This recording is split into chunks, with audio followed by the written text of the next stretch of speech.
Recording studio Nawada. Mix by Chhotelal Babu.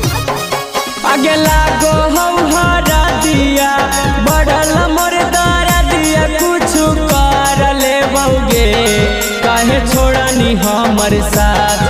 आगे लागो हरा दिया बढ़ल मोर दारा दिया कुछ कर ले बउगे काहे छोड़नी हमर साथ।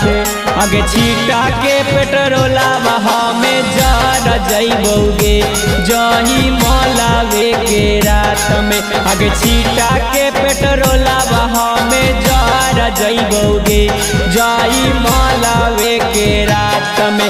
आगे लागो हरा दिया बढ़ल मोर दारा दिया कुछ कर ले बउगे काहे छोड़नी हमर साथ। आगे लागो हरा दिया बढ़ल मोर दारा दिया कुछ कर ले बउगे काहे छोड़नी हमर साथ। आगे छीटा के पेट्रोला में जरा जइबोगे जाई मलावे के रात में। आगे छीटा के पेट्रोला में जरा जइबोगे जाई मलावे के रात में।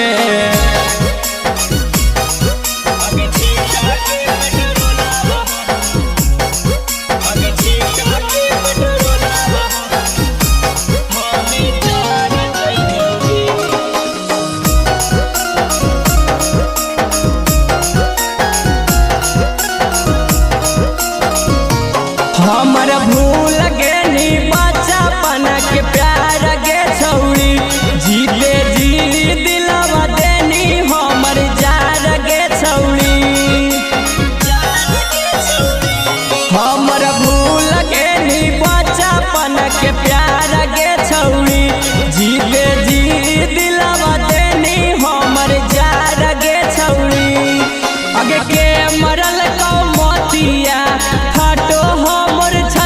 छौड़ी के करस करबैगे हमें रतिया के बात। आगे के मरल कमतिया फाटो हमर छतिया छौड़ी के करस करबैगे हमें रतिया के बात। आगे छीटा के पेट्रोला में जरा जइबोगे तोर जई मलावे के रात में। आगे छीटा के पेट्रोला में जरा जइबोगे तोर जई मलावे के रात में।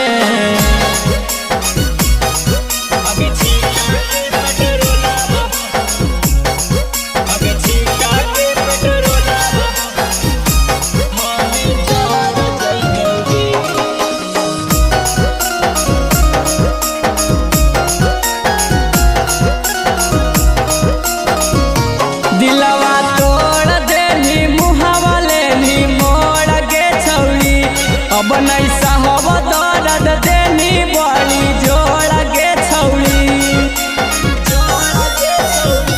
दिलवा तोड़ देनी मुहावा लेनी मोड़ गे छौड़ी अब नहीं सहब दर्द देनी बड़ी जोड़ गे छौड़ी।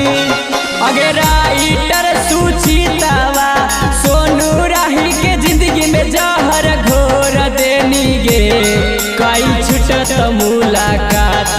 आगे राइटर सुचितावा सोनू राही के जिंदगी में जहर घोर देनी गे कई छुटत मुलाकात।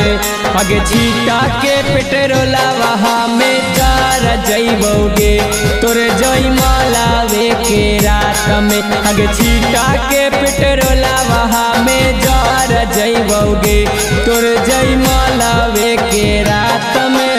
प्रेजेंटेड बाय बेवफा रिकॉर्डिंग स्टूडियो नवादा।